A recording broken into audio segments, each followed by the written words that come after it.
প্রিয় দর্শক, টাঙ্গুয়ার হাওর ভ্রমণের এইবারের পর্বে আমরা যাচ্ছি বারিক্কা টিলা কিংবা বারেক টিলায়। এবং এই বারিক্কা টিলা এবং বারেক টিলার একটি অন্যতম স্পট হলো ঝর্ণা, বারেক টিলা ঝর্ণা। এই ঝর্ণাটি বারেক টিলা হাউসবোট ঘাট থেকে প্রায় 25 মিনিটের রাস্তা, এবং এখানে যেতে হলে অবশ্যই আপনাদেরকে মোটর বাইক ভাড়া করে নিতে হবে। এবং এই এলাকার রাস্তাটা পাহাড়ি রাস্তা, উঁচু নিচু, সেই ক্ষেত্রে আপনাদেরকে অবশ্যই একটু সাবধানতা অবলম্বন করতে হবে। তবে এখানকার যে পাহাড়ি রাস্তার মেঠো পথ ধরে যাওয়ার অনুভূতিটা সত্যি অন্যরকম। তো আমরা বারেক টিলা হাউসবোট ঘাট থেকে মোটর বাইক ভাড়া করে নিলাম। আমাদের টিমের জন্য মোট 5টি মোটর বাইক ভাড়া করেছি আমরা। প্রতিটি বাইকের ভাড়া হলো 250 টাকা। আর 250 টাকার বিনিময়ে এরা হাউসবোট থেকে আমাদেরকে প্রথম নিয়ে যাবে বারেক টিলা অঞ্চলের ঠিক মেঘালয় সীমান্তের কাছাকাছি, যেখানে রয়েছে পাহাড়ি ঝিরির দ্বারায় নেমে আসা অনেক পাথর, ও যে জায়গাটি সাদা পাথর নামে পরিচিত। তবে আজকে আমরা প্রথমে যাচ্ছি এখানকার ঝর্ণা দেখার জন্য। এবং যেতে যেতে আমরা দুপাশের প্রাকৃতিক সৌন্দর্য উপভোগ করছিলাম।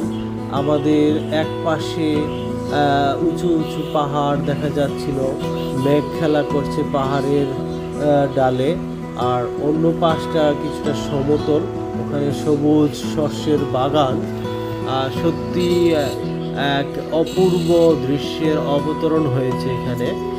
আর এখানে যাওয়ার সময় যদিও আমাদের একটু বৃষ্টি ছিল, বৃষ্টিতে ভিজে ভিজে আমরা যাচ্ছিলাম, তো বৃষ্টি ভেজার আনন্দটাও অন্যরকম লাগছিল। তবে একটু অসুবিধাও হচ্ছিল বৃষ্টির জন্য, যা বাইক চালকরা অনেকটা সাবধানতা অবলম্বন করে যেতে হচ্ছিল, রাস্তাগুলো ভিজা।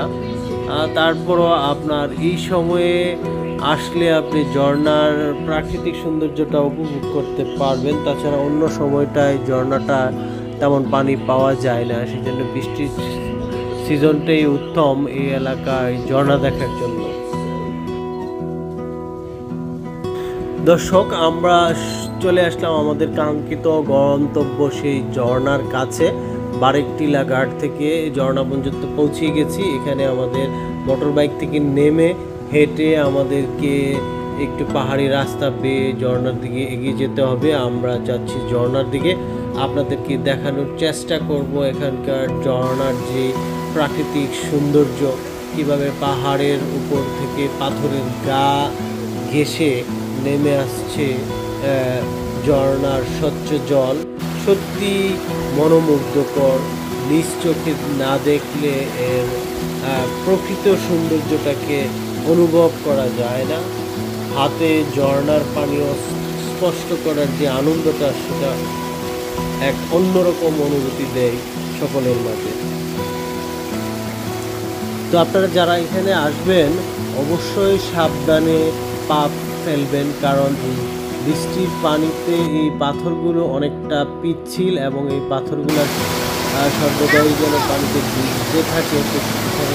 রাস্তাঘাটগুলো তবে সাবধানে তেমন কোনো সমস্যা হবে না। আমরা চেষ্টা করেছি সাবধানতা নিয়ে ধীরে ঝর্ণার গা ঘেঁষে পাহাড়ের উপরে ওঠার। সুনামগঞ্জের তাহেরপুরে টাঙ্গুয়ার হাওরে বারেক্কা টিলা এলাকার এই ঝর্ণার শব্দ শুনে আমার অনেকটা মনে পড়ে গিয়েছিল মেঘালয়ের সেই এলিফ্যান্ট ফলের কথা, যেখানে মাঠে গিয়ে পা রাখতেই যেন একটি পানির যে ঝিরঝির শব্দ কানে বাজছিল, কিন্তু কোথাও ঝর্ণা খুঁজে দেখছিলাম না। একটু সামনে যেতে আমি অবাক হয়ে গেলাম, চারপাশ দিয়ে অসংখ্য জলের ধারা নেমে আসছিল। তো আজকের মতো এখানেই শেষ করলাম। সকলে ভালো থাকবেন, সুস্থ থাকবেন, দেখা হবে অন্য কোনো